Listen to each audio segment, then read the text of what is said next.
Om Sahana Bhavatu Sahanau Bhunaktu Sahaviryam Karavavahai Tejasvina Vadhitamastu ma vidvishavahai. Om Shanti Shanti Shanti. Sadashiva Samarambham Shankaracharya Madhyamam Asmadacharya Paryantam Vande Guru Paramparam. Ramo Rajamani Sada Vijayate Ramam Ramesham Bhaje Ramena Bihata Nishacharachamu Ramaya Tasmai Namaha.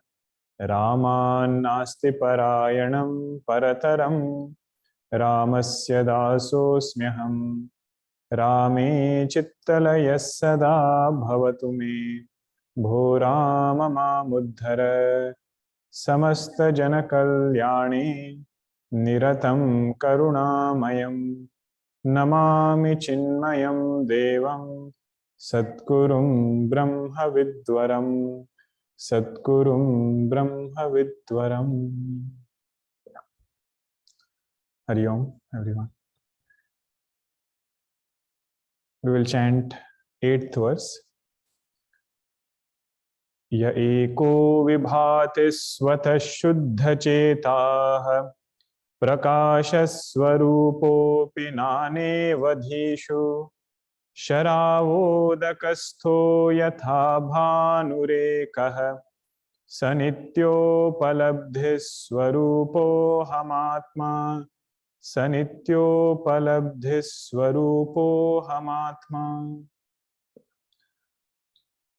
We had seen in this verse, Bhagwan is hearing from Hastamalaka Acharyaji what is the nature of true Aham. And he says, to know this Atma, I don't need any other means. Because it is self-shining, it always reveals itself as Aham. What Raman Maharshi said as, Aham vinasha bhaji, aham taya spurati. So what is my effort over here? What is my role? Just remove the conditionings through knowledge. But who will be able to do that? One who has Shuddha Chetaha. Meaning, one who has come to inquire about this Aham and has started asking questions about what is my true nature. In Brihadaranyaka Upanishad, there is a conversation between Yadnavalkya Rishi and Gargi. And the way they start their conversation is they ask a question. A very simple question, but if you just inquire more, something very deep gets revealed to you. Yajnavalkya ji asks, "Oh Gargi, where are you right now?" Very simple question, right? Where are you right now? Gargi says, "I'm in the ashram." He says, "Where is the ashram?" She says, "It's in space." Okay, where is space? Gargi says, space is in the mind. Yajnavalkya ji says, "Ask more. Where is this mind?" Gargi says, "In the body." Is okay, where is the body? It is in the ashram. Where is the ashram? In the space. Where is space? In the mind. Where is mind? In the body. Is Gargi, look what you are doing. You are going in circles. A thing cannot be in that thing. So then he says, this mind is not in body. Mind is an appearance in consciousness. Chaitanya is the substratum of all of these things. Inquire into this, question your experiences with the strength of Upanishad, you will reach your absolute nature. You see how simple question it is, right? Where are you right now? Not very complicated question.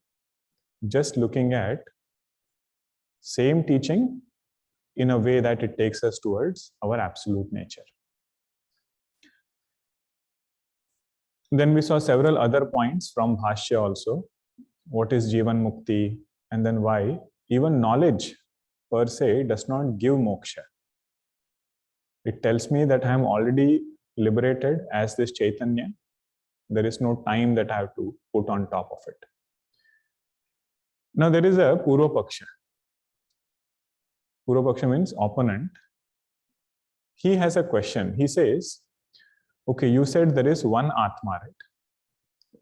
If there is one Atma, then how is it illumining different intellects at the same time? What he feels is illumining is an act.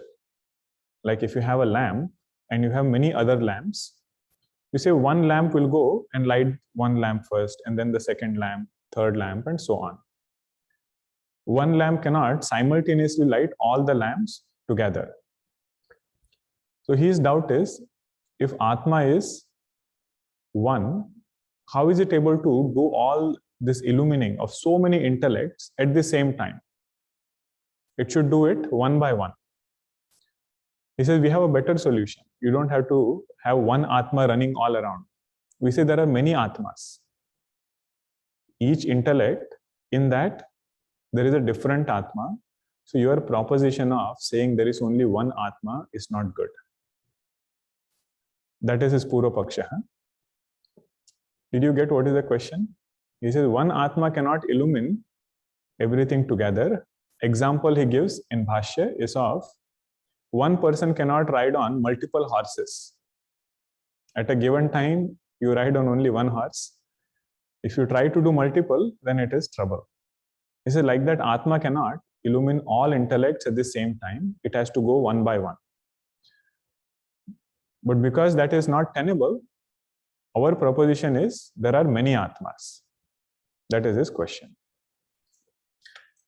You have seen the dominoes thing they do, right? With that tiles. He says Atma is, Prakasha is like that. Means 1, 1, 1, 1, 1, it will go. And then finally illumine all the intellects.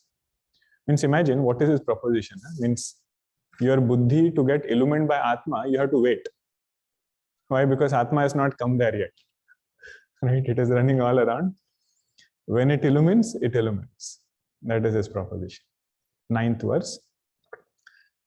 यथानेक चक्षुः प्रकाशो रविर्न यथानेक चक्षुः प्रकाशो रविर्न क्रमेण प्रकाशी करोति प्रकाश्यम क्रमेण प्रकाशी करोति प्रकाश्यम अनेकाधियो यस्तथैकः प्रबोधः अनेकाधियो यस्तथैकः प्रबोधः सनित्योपलब्धि स्वरूपो हमात्मा सनित्योपलब्धि स्वरूपो हमात्मा.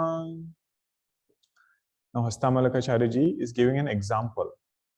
First 2 lines, he says, Yatha Ravihi, just like the sun, Aneka Chakshuhu Prakashaha, which is the illuminator of all eyes, as Devata also, but outside also when the sun rises, because of sun only we are able to see.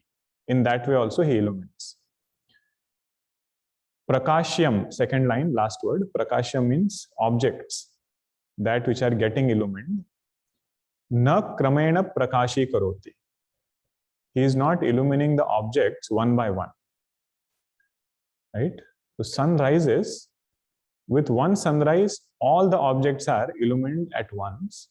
In the same way, Aneka dhiyaha, yaha tatha ekaha prabodaha. Although there are so many intellects, one Chaitanya alone is illumining all of them, and it is simultaneous, not one by one. The sadhana part of here is to understand I am that Chaitanya, illumining every upadhi, every conditioning, not only of human beings, but of all jivas.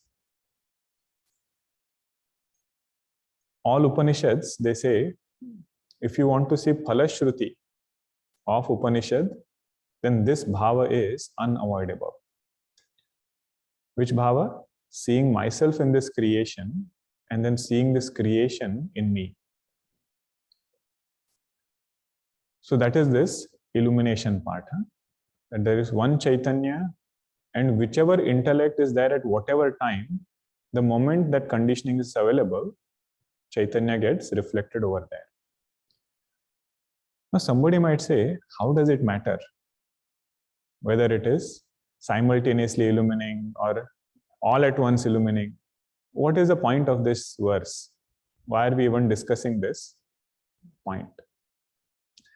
If Chaitanya is illuminating in sequence, the repercussions of that is Chaitanya will become finite. It will become finite in space. It will become finite in time. Meaning right now it is not there somewhere. And at some point it will go and reach over there.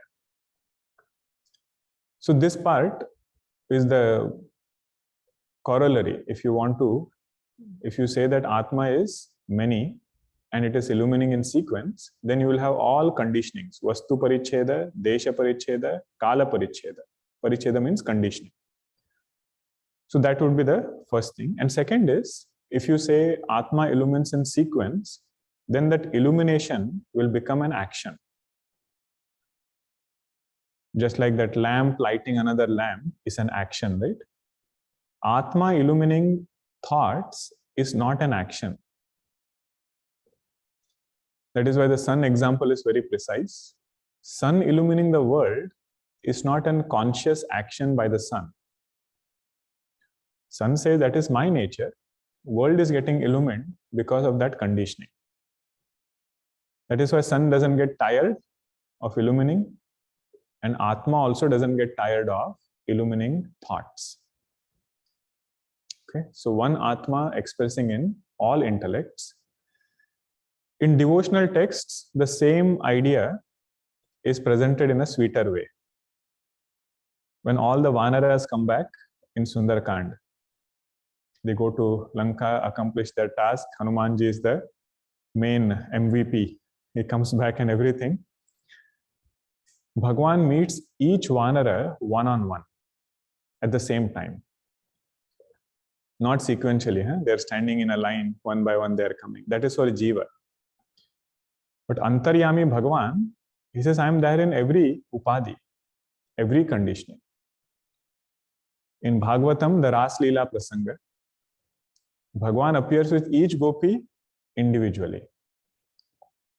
Gopi you can take as the intellect, the same Chaitanya expressing everywhere at the same time.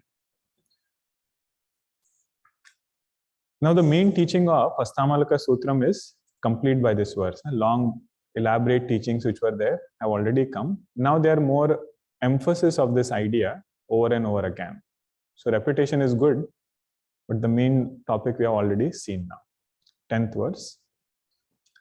Vivasvat prabhatam yatharupam Vivasvat prabhatam yatharupamaksham Pragruhnati nabhatamevam vivaswan Pragruhnati nabhatamevam vivaswan Yada bhata abhasa yatyakshame Yada bhata abhasa yatyakshame Sanityo palabdhis swarupo hamatma Sanityo palabdhis swarupo hamatma. Now the student has a doubt. He says, I have heard Gayatri mantra. Om bhurbhuvasvaha tatsavitur varenyam. Means that sun alone is the supreme most thing to be worshipped. Savituhu tad eva varenyam. Bhargo devasya dhimahi dhiyo yona prachodayat.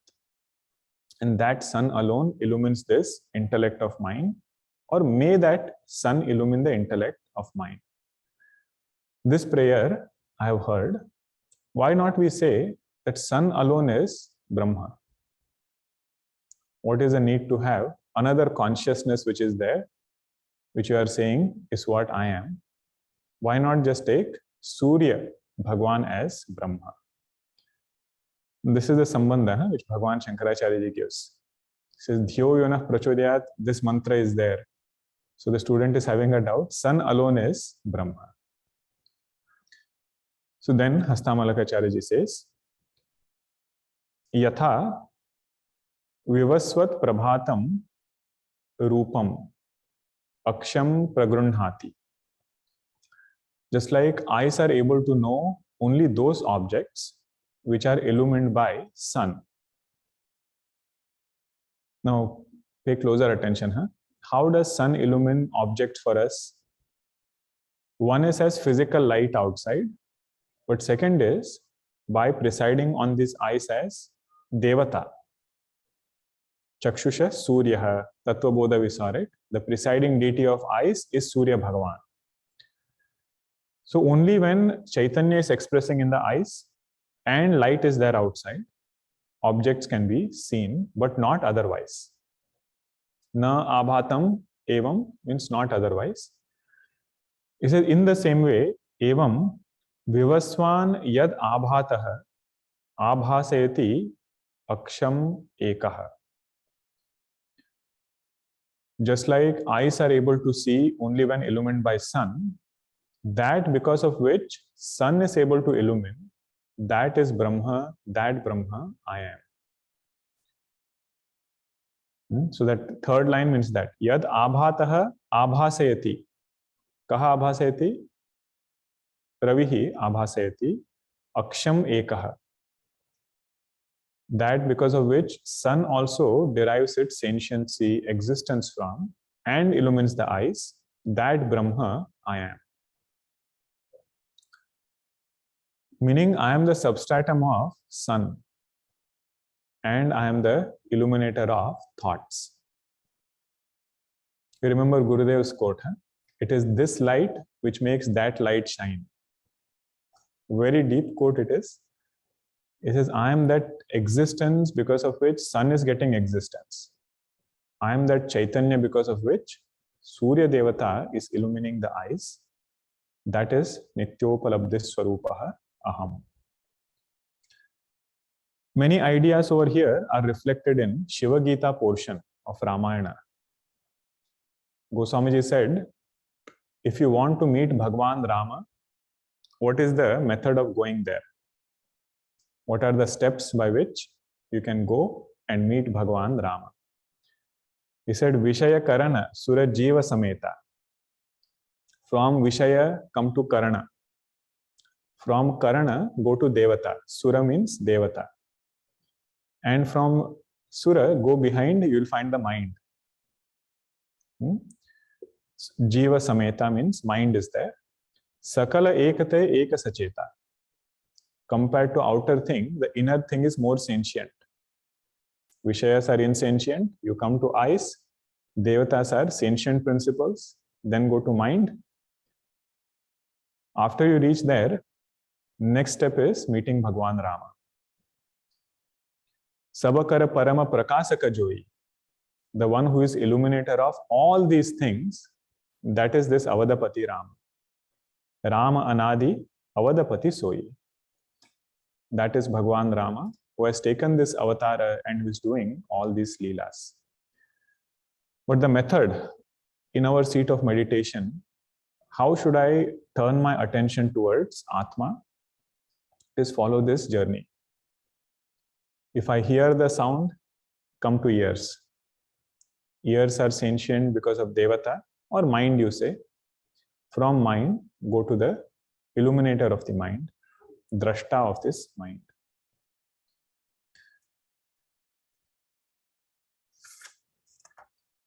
Now there is a student who says, I have heard all this. I have heard that Atma is Asanga and everything. But time and again, I start feeling that my mind is getting disturbed, or there are some other emotions which are there. And sometimes I feel my mind is very calm also. Right? All different thoughts which are there, I feel it is in me. What should be my perspective towards that? Because one part of sadhana is to make sure our mind is getting more and more beautiful. Another part of sadhana is to dissociate from this mind. Right? So now it is the second type. He says the nature of this Atma is such that it does not follow the dharma of its reflection. Reflection, whatever happens, happens only in reflection, not in the original. And he gives an example. Sun which is there, if you have disturbed water, sun appears many, the reflection appears many, the reflection appears disturbed. Opposite is also true. That is why Shanta Vritti also we should take. If water is calm, water is steady, the reflection appears steady, original neither got disturbed nor did it become calm. So he's saying don't tie your moksha to this mind. If you define your moksha based on state of mind, the nature of mind is such, it is made up of 3 gunas. And 3 gunas will keep going up and down. Our moksha will also keep going up and down. He says, no, moksha swarupa is, it is absolute moksha. You don't even have to get worried about mind. But then our Mahatmas say, you take it in 2 steps. First, dissociate from this mind. Okay, saying that I am Atma, I have nothing to do with this mind. And just like you take care of other transactions, transactionally, if you have to take care of this mind for any transactional solution, do it. That also is not put down or anything. Meaning all other supports which I am having for having a calm mind, that also I can have. But my main support is Atmanishtha. Raman Maharshi says, Atma nirdvayat Atmanishtata. Next class we will see that. Atma nirdvayat means what? Because Atma is of this nature, that is why I have conviction in this now. Nature of Atma has become clear. I am not saying I am liberated because my mind is quiet. That is how he looks at it. 11th verse. Yatha Surya ekop swanekas chalasu. Yatha Surya ekop swanekas chalasu. Sthira swapyananyad vibhavya swarupah. Sthira swapyananyad vibhavya swarupah. Chalasu prabhinnasu dhishvevamekah. Chalasu prabhinnasu dhishvevamekah. Sanityopalabdhis swarupo hamatma. Sanityopalabdhis swarupo hamatma. Yatha suryaha ekaha apsu anekaha chalasu. In that water which is agitated or which is having lot of disturbance, sun which is one, it appears to be disturbed. Only the reflection, not the original. Sthirasu api ananyad vibhavya swarupa. In the water which is calm, that reflection of the sun appears calm. But O sadhaka, don't apply the same for Atma and mind. Meaning what? If reflection is disturbed, mind is disturbed, doesn't mean Atma is disturbed. Just like sun was where it was, right? So in the same way, if mind is calm, Atma is not become calm. Chalasu prabhinnasu dhishu evam ekaha. That su should go with prabhinna. I don't know if in your book it is going with sudhishu. In my book it says chalasu prabhinna and sudhishvevam ekaha. So that su of sudhishu should go with the previous word. Prabhinnasu dhishu. That is how it is. So in various intellects, according to the medium of that intellect, reflection appears many. Chaitanya is one and the same. Having abided in this knowledge, whatever has to be done for the mind, one can do. Like how our Lord Shiva did for Satiji, right? When she said, in spite of telling everything, she said, I want to go. What was Bhagwan's one statement? होई ही सोई जो राम रचि राखा, को कई तर्क बड़ा वैसा का. Whatever Bhagwan Rama wills, that alone will happen. Why unnecessarily stretch, this kind of convincing for a long time to Satiji? Ko kai tarka means that whatever he has decided, that is good. Now you see, that is the second solution. Meaning that is the solution of calming down the mind in a transactional way. Not on the strength that I am Atma and this is not my mind or anything. Mind will get disturbed. But if a devotee has that strength and he can say, what am I holding on to? Bhagwan has decided only that is going to happen. So after my effort, I can let go of that. So both he is enjoying. One on the strength of knowledge, another on the strength of sadhana. Now 12th verse is a very famous verse. It is giving an example of the cloud covering the sun. Okay, how does that person look at it? Let us chant the verse first.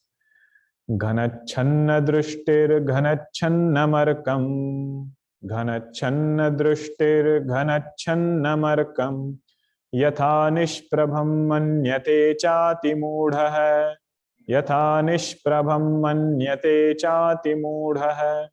तथा बद्धवद् भाति यो मूढ़ दृष्टेः तथा बद्धवद् भाति यो मूढ़ दृष्टेः सनित्योपलब्धि स्वरूपो हमात्मा सनित्योपलब्धि स्वरूपो हमात्मा. Now there is a person whom Bhagwan Shankaracharya ji calls as Muudha drshti. Okay, what is his another name? Ghanachana drshti. That is his name, huh? Name of the person is one whose eyes have been covered by the clouds. Ghanachana drshti means clouds have come over. And what does he say? Ghanachana markam. And he thinks that these clouds have covered the sun. Okay? Ghanachana drshti. Clouds have covered his eyes, but he thinks clouds have covered the sun. But he doesn't stop there. He makes few more statements, to his other friend. Yatha nishprabham manyate means he is saying sun has lost its shine today, or sun has not risen today. What is that person's another name? Yatha ati moodaha. Bhagwan Shankaracharya ji's opinion. If you read the next line, you realize he's talking about us. First I thought he was talking about somebody. What is this person now in darshtanta? This was drishtanta. Cloud covering the eyes. That person thinks cloud covers the sun. And not only that, he thinks sun has lost its shine. Tatha baddhavad bhati yaha moodha drishte hai. That person who thinks Atma has become bound is like this person who thinks that sun has lost its shine. Just like the clouds covered the eyes, ignorance is there in budhi. Ajnanam, what we say, right? It is there in this intellect, not in Atma. The very fact that the clouds are seen is because of the sun alone. So sun cannot cover the clouds. The clouds cannot cover the sun. Right? The very fact that he is seeing those clouds is because of the sun. Over here, what will it be? The very fact that I am saying I am ignorant, it is because of Atma only. Okay? And that cloud is not so big to cover the sun anyway. It is not so near, it is so far.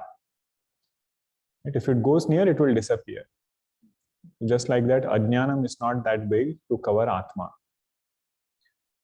All it does is, it covers our thinking, or it clouds our thinking, by which this person starts feeling Atma is bound.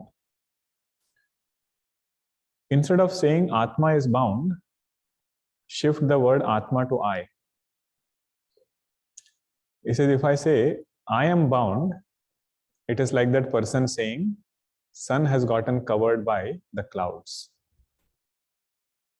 What are the clouds over here? Our mind and intellect. They are there because of Atma. They are illumined by Atma, but erroneously there is mix-up happening inside. So whatever is dharma of mind and intellect, taking on upon it as Atma dharma, says that is bondage, that is Muudha drshti. And once this is clear, whatever has to be done at mind intellect level, that will also be done. That is the beauty of this path. Right? You don't have to feel afraid that, oh, I see so many things in my mind, and you are saying that this is not me. We are not saying that. We are saying it's a sequential path. May we live our life in such a way, through dharma, this mind gets purified. Through bhakti, mind gets purified. But the next step of this knowledge is to say, I am not this mind, I am that Chaitanya. Okay. So this particular verse, it is just a parallel between that example. Cloud covering the sun, person thinks it is actually covering, it is not covering the sun. Cloud is covering only our eyes. So over here, buddhi and raga dvesha, whatever things might be there, they are there only in conditioning. They cannot cover or affect Atma. Okay. This verse also came in Shiva Gita. What did Goswami Ji say? Nija Brahma nahi samujahi ajnani. Nija Brahma means that Brahma which is there in buddhi. Not understanding that. Prabhu para moha dharahi jada prani.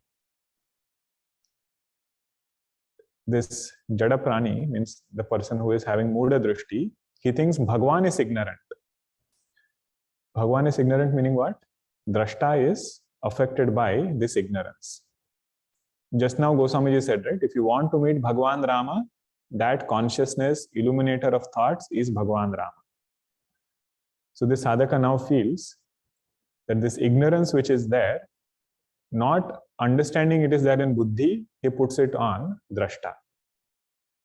Means that it's a dramatic story, right? Bhagwan is running around finding Sita ji, and then Sati ji got deluded. So Bhagwan had told her at that time, delusion is not in him, delusion is in you.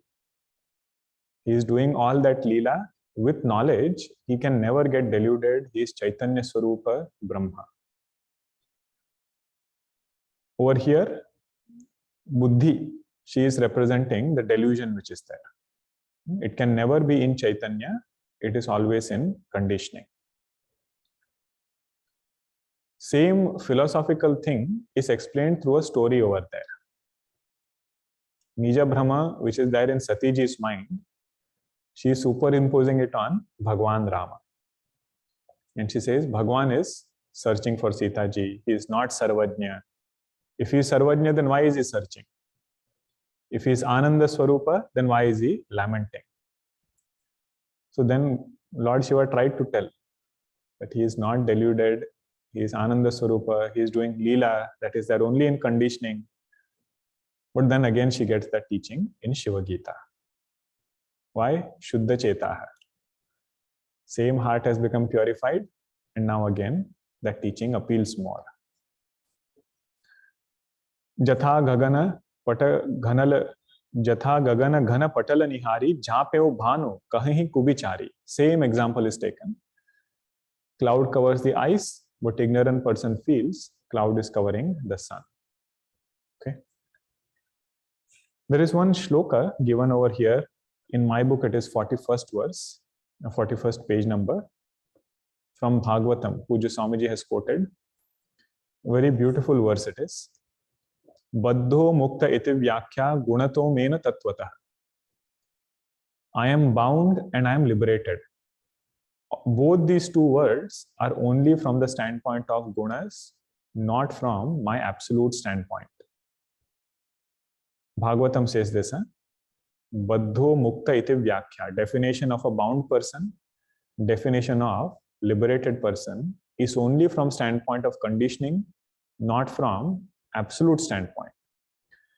Gunasya maya mulatvat name moksha na bandhanam. Because these gunas are rooted in maya, I don't have bondage, I don't have liberation also. Okay, as Atma, I am ever liberated, never got affected by conditionings. This point in Bhashya also we saw, right? Similar point Bhagavan raised. Okay. Now this is a declaration of Hastamalaka Chariji. He says, I alone am pervading this entire creation. In what way? That he says in 13th verse. Samasteshu vastushvanusyutamekah. Samasteshu vastushvanusyutamekam. Mekam or mekaha is there? Ekam. Samasteshu vastushvanusyutamekam. Samasteshu vastushvanusyutamekam. Samastani vastuni yannasprishanti. Samastani vastuni yannasprishanti. Vyadvat sada shuddhamachhaswarupam. Vyadvat sada shuddhamachhaswarupam. Sanityopalabdhiswarupo hamatma. Sanityopalabdhiswarupo hamatma. Samashteshu vastushu anusyutam ekam. I am that one reality which pervades all objects. All objects, entire creation. Samasteshu vastushu anusyutam ekam. If it is pervaded, then if something happens to that object, what happens to the substratum? This is nothing happens. Even though I pervade this creation, from my standpoint, I am untouched by creation. Samastani vastuni yan nasprishanti. By all objects, I am unaffected. This is why taking the right example is very helpful. So this is which example? Superimposed and substratum. Means whatever is superimposed is an appearance. That is the only way substratum can be untouched by that superimposed. Means mirage water saying or desert sand saying that I pervade each and every drop of that mirage water. Samasteshu vastushu anusyutam ekam.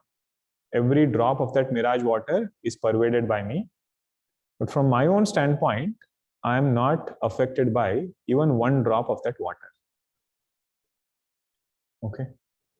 If you take example of cloth, the thread and cloth, then you cannot say this statement. You say if something happens to the cloth, the thread is also affected. But here, if you take those drishtanta, that is the drishtanta which is pointed out over here, where there is a illusory appearance appearing in a substratum, like mirage water, snake and rope. Those examples you can take over here. Bhagavan himself gives example. He says, Vyadvat sada shuddham achhaswarupam. Just like the space which pervades this entire creation, every object it pervades, but it does not get affected by any of the objects that it pervades. That part we should match over here. Shuddham, it is very pure and it is achhaswarupam. Achha is a Sanskrit word. Achha means which is very good, which is unblemished. Su achha becomes swachha. Right? I don't know whether it actually is that upasarga. You'll have to go and check. Now, last verse is another beautiful verse. If you remember, this is a conversation happening between Hastamalaka Chariji and Bhagwan Shankarachariji. He does not necessarily know the glory of Bhagwan yet. Shankarachariji Because here he says that same consciousness which I described is appearing as this many with conditionings. You are also that consciousness which is appearing as many. This statement will not be made to a guru directly, but we should understand it is made from Paramartha standpoint. Teacher is so happy to see the student at that level of understanding where he can say, I am Vishnu, you are also Vishnu. That is his bhava here. Upadhau yatha bhedata sanmaninam. Upadhau yatha bhedata sanmaninam. Tatha bhedata buddhi bhedeshu tepi. Tatha bhedata buddhi bhedeshu tepi. Yatha chandrikanam jale chanchalatvam. Yatha chandrikanam jale chanchalatvam. Tatha chanchalatvam tavapi havishno. Tatha chanchalatvam tavapi havishno. Upadhau yatha bhedata sanmaninam. Just like because of different types of crystals, the light which is coming appears different. They have these chandeliers, right? One bulb will be there and different colors of crystals will be there. That same light is having different colors, appears differently because of conditioning, not by itself. Tatha bhedata buddhi vedeshu tepi. In the same way, you are that pure consciousness. Tepi means, he is telling Bhagavan. He says, in that light of consciousness only, all these different intellects which are there, they are appearing as many. And the light which emerges from them, that appears many. Meaning what? We all have our own personalities, our own preferences, so much of differences. Physical body level, mind level. But he says, don't pay attention to that. It is not factually real. It is not absolute reality, the conditionings. If you can remember Chandogya Upanishad. We all have come from that Sat. We are sustained in Sat. We go back into Sat. But while we are appearing in these conditionings, may we hold on to that knowledge. And may our lives reflect this knowledge that I alone am appearing as everything. Yatha chandrikanam jale chanchalatvam.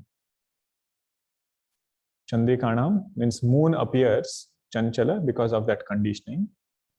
In the same way, because of this chanchalatva of this mind, consciousness appears as different. We should remember in these examples, right? Conditioning and the original are not related. Meaning water does not depend upon moon for its existence. That water, although it might have disturbance and moon is getting reflected there, but they are two separate entities. Moon is separate, water is separate. But in the case of Atma and mind derives its existence from Atma and then it shows all its chanchalatva. Right? Its existence first is derived from Atma. Even the illumining ability is derived from Atma. Everything is there. So here Hastamalaka Acharya is saying, may we shift our attention from this transactional aham, which is shanta sometimes, chanchala sometimes.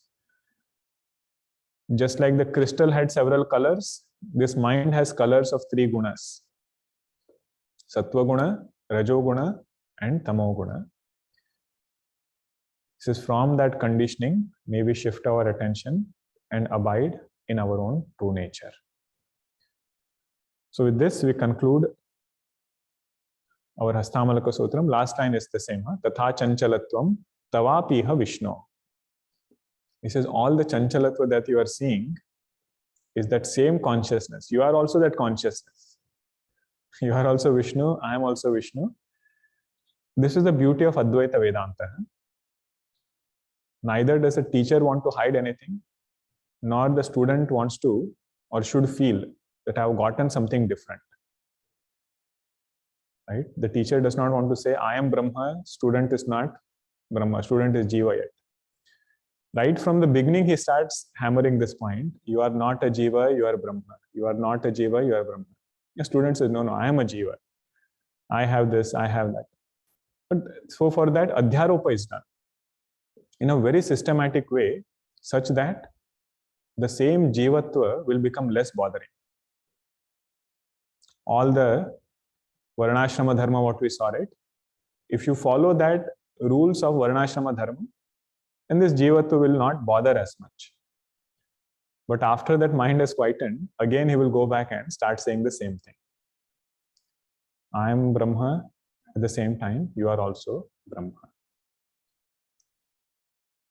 The main part, as we saw in the beginning, the first class of Hastamalaka Stotram, is clarity about absolute Aham. Relative Aham, we are all familiar with. Transactional Aham. But the main point is shifting our attention from transactional Aham to absolute Aham.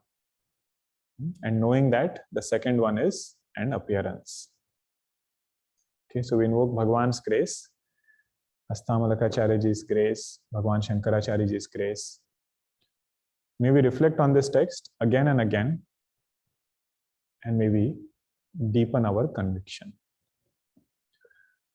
Om Purnamada Purnamidam Purnat Purnamudachyate Purnasya Purnamadaya Purnameva Vashishyate. Om Shanti Shanti Shanti. Harihi Om Shri Gurubhyo Namaha. Harihi Om.